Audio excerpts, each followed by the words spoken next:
ನಾವು ಊರಲ್ಲಿದ್ದಾಗ ಈ ನೇರಳೆ ಹಣ್ಣು ಜಮ್ನೇರಳೆ ಹಣ್ಣು ತಿಂತಾಯಿದ್ವಿ. ಇದು ದೊಡ್ಡವ್ರು ಹೇಳಿರೋದೇನೆಂದರೆ ನಮ್ಮ ಆರೋಗ್ಯಕ್ಕೆ ಒಳ್ಳೆಯದು. ಇದು ವರ್ಷ ಪೂರ್ತಿ ಸಿಗಲ್ಲ, ವರ್ಷಕ್ಕೊಂದ್ಸರಿ ಕಾಲಾವಧಿಯಲ್ಲಿ ಇವೆಲ್ಲ ಕಲ್ಪವೃಕ್ಷಗಳು. ಇವೆಲ್ಲ ಅಂದರೆ ನಮ್ಮ ಹಿರಿಯರುಗಳು ಹೇಳ್ಕೊಟ್ಟಿರ್ತಕ್ಕಂಥ ಪದ್ಧತಿಗಳೇನೆಂದರೆ ಶರೀರದಲ್ಲಿರ್ತಕ್ಕಂಥದ್ದು ಕಶ್ಮಲಗಳು ತೆಗಿತದೆ ಅಂತ. ಹಂಗಾಗಿ ಈ ನೇರಳೆ ಹಣ್ಣು ನೇರಳೆ ಹಣ್ಣು ತಿನ್ನೋದಕ್ಕೆ ನಮಗೂ ಇಷ್ಟ ಆಯಿತು, ತಿಂತಾಯಿದ್ವಿ. ಸ್ಥಳೀಯ ನಿವಾಸಿ ಲಕ್ಷ್ಮಯ್ಯ ಇತ್ತೀಚಿನ ದಿನಗಳಲ್ಲಿ ನಾಟಿ ನೇರಳೆಗಿಂತ ನೇರಳೆ ಹಣ್ಣುಗಳು ಮಾರುಕಟ್ಟೆಯಲ್ಲಿ ಹೆಚ್ಚು ಲಭ್ಯವಿದ್ದು ಸಕ್ಕರೆ ಕಾಯಿಲೆ ಇರುವವರಿಗೆ ಹೆಚ್ಚು ಅನುಕೂಲ ಎಂದರು. ಬಟ್ ಈ ನೇರಳೆ ಹಣ್ಣು ಈ ಹಿಂದೆ ಎಲ್ಲ ನಾಟಿ ಇರ್ತಾ ಇತ್ತು. ಆಮೇಲೆ ಕಾಲಕ್ರಮೇಣ ಇವಾಗೆಲ್ಲ ಹೈಬ್ರಿಡ್ ಅದೆಲ್ಲ ತಳಿ ಮಾಡ್ತಾಯಿದ್ರು. ಇದು ಶುಗರ್ಗೇನು ಒಳ್ಳೆಯದು ಅಂತೇಳಿ ಎಲ್ಲ ಹೇಳ್ತಾರೆ. ಎಲ್ಲ ಹಣ್ಣುಗಳೂ ಒಳ್ಳೆಯದೇ. ಬಟ್ ಇದು ನೇರಳೆ ಹಣ್ಣನ್ನು ಇವಾಗ ಹೆಚ್ಚಾಗಿ ಜನ ಇವಾಗ ನೇರಳೆ ಹಣ್ಣನ್ನು ಹೆಚ್ಚಾಗಿ ಬೆಳೀತಾ ಇದ್ದಾರೆ. ಈಗ ಸ್ವಲ್ಪ ಪ್ರಸಿದ್ಧಿ ಆಗಿದೆ ಈ ಹಣ್ಣುಗಳು.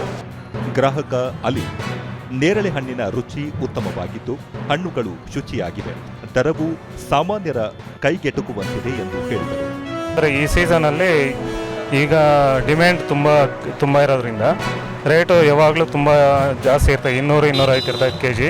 ಈಗ 150 ಇದೆ. ಪರವಾಗಿಲ್ಲ, ತುಂಬ ಯೂಸ್ಫುಲ್ ಆಗಿದೆ. ವ್ಯಾಪಾರಿ ಅಜಿತ್ ತರಕಾರಿ ವ್ಯಾಪಾರ ಮಾಡುತ್ತಿದ್ದ ತಾವು ರೈತರಿಂದ ನೇರವಾಗಿ ನೇರಳೆ ಹಣ್ಣು ಖರೀದಿಸಿ ವ್ಯಾಪಾರ ಮಾಡುತ್ತೇನೆ, ಉತ್ತಮ ವ್ಯಾಪಾರ ಆಗುತ್ತಿದೆ ಎಂದು ಸಂತಸ ವ್ಯಕ್ತಪಡಿಸಿದರು. 10 ವರ್ಷದಿಂದ ವ್ಯಾಪಾರ ಮಾಡ್ತಾ ಇದ್ದೀರಿ, ಪರವಾಗಿಲ್ಲ. ಈರುಳ್ಳಿ ಬೆಳ್ಳುಳ್ಳಿ ವ್ಯಾಪಾರ ಮಾಡ್ತಾ ಇದ್ದೀರಿ. ಈಗ ಸೀಸನ್ ಅಲ್ವಾ, ನೇರಳೆ ಹಣ್ಣು ಹಾಕಿದ್ದೀರಿ, ಪರವಾಗಿಲ್ಲ. ತೋಟದಿಂದ ಡೈರೆಕ್ಟ್ ರೈತರಿಂದನೇ ನಾವು ಕೊಂಡೋದು. ಈಗ ಮಧ್ಯದಲ್ಲಿ ದಳ್ಳಾಳಿಗೇನು ಇದಿರೋದಿಲ್ಲ.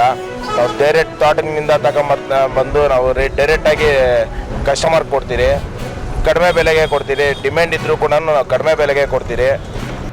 ಕೋಲಾರ ಕೃಷಿ ವಿಜ್ಞಾನ ಕೇಂದ್ರದ ಮುಖ್ಯಸ್ಥ ಹಾಗೂ ಹಿರಿಯ ವಿಜ್ಞಾನಿ ಡಾಕ್ಟರ್ ಶಿವಶಂಕರ ಹೊಂಗಲ ನೇರಳೆ ಹಣ್ಣು ಮಾತ್ರವಲ್ಲದೆ ನೇರಳೆ ಹಣ್ಣಿನ ಬೀಜಗಳನ್ನು ಔಷಧಕ್ಕೆ ಉಪಯೋಗಿಸುತ್ತಾರೆ. ಸಾರ್ವಜನಿಕರು ನೇರಳೆ ಹಣ್ಣು ಮಾತ್ರವಲ್ಲದೆ ಆಯಾ ಕಾಲಕ್ಕೆ ಸಿಗುವ ಎಲ್ಲ ಹಣ್ಣುಗಳನ್ನು ಸೇವಿಸಿದರೆ ದೇಹಕ್ಕೆ ಹೆಚ್ಚು ಪೋಷಕಾಂಶ ದೊರಕುತ್ತದೆ ಎಂದರು. ನೇರಳೆ ಅಂತೂ ಬಹಳನೇ ವಿಶೇಷವಾದ ಹಣ್ಣು ಅಂತ ಹೇಳ್ಬೋದು. ಮತ್ತು ಯಾವಾಗಲೂ ಅದು ಸಿಗೋದಿಲ್ಲ. ಅದು ಬಹಳಷ್ಟು ಈ ಆ್ಯಂಟಿ ಆಕ್ಸಿಡೆಂಟ್ನ ಹೊಂದಿರತಕ್ಕಂಥದ್ದು, ಜೊತೆಗೆ ಜಂಬೋಲಿನ್ ಅನ್ನೋಂಥ ಒಂದು ವಿಶೇಷವಾದಂಥ ಒಂದು ಎಲಿಮೆಂಟ್ ಅದರಲ್ಲಿ ಇರೋದರಿಂದ ಇದು ಈ ಡಯಾಬಿಟಿಕ್ ಪೇಷಂಟ್ಸ್ಗಳಿಗೆ ಭಾಳನೇ ಉತ್ತಮವಾಗಿರ್ತಕ್ಕಂಥದ್ದು. ಇದು ಅದರ ಬರೀ ಹಣ್ಣು ಅಷ್ಟೇ ಅಲ್ಲ, ನೇರಳೆ ಹಣ್ಣದ ಬೀಜದ ಪೌಡರನ್ನು ಬೇರೆ ಬೇರೆ ರೀತಿಯಲ್ಲಿ ಉಪಯೋಗಿಸೋದ್ರಿಂದ ಕೂಡ ನಮಗೆ ಹಲವಾರು ಆ್ಯಂಟಿ ಆಕ್ಸಿಡೆಂಟ್ಗಳು ಸಿಗೋದಕ್ಕೆ ಸಾಧ್ಯ ಆಗ್ತದೆ. ಒಟ್ಟಾರೆಯಾಗಿ ಮಾಡುವ ಯಾವುದೇ ಕೆಲಸದಲ್ಲಿ ಶ್ರದ್ಧೆ ಹಾಗೂ ಕಠಿಣ ಪರಿಶ್ರಮ ಇದ್ದರೆ ಆ ಕ್ಷೇತ್ರದಲ್ಲಿ ಸಾಧನೆ ಮಾಡಬಹುದು ಎನ್ನುವುದಕ್ಕೆ ರೈತ ರಮೇಶ್ ಅವರೇ ಸಾಕ್ಷಿಯಾಗಿದ್ದಾರೆ.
ಪಾಯಿಂಟ್ನ ಐಡೆಂಟಿಫೈ ಮಾಡಿದ್ದೀವಿ. ಅತ್ಯಂತ ಒಂದು ಇದನ್ನು ಕೇವಲ ಫಿಟ್ನೆಸ್ಗೆ ಮಾತ್ರ ಅಥವಾ ಆರೋಗ್ಯಕ್ಕೆ ಮಾತ್ರ ಸೀಮಿತವಾಗಿದೆ.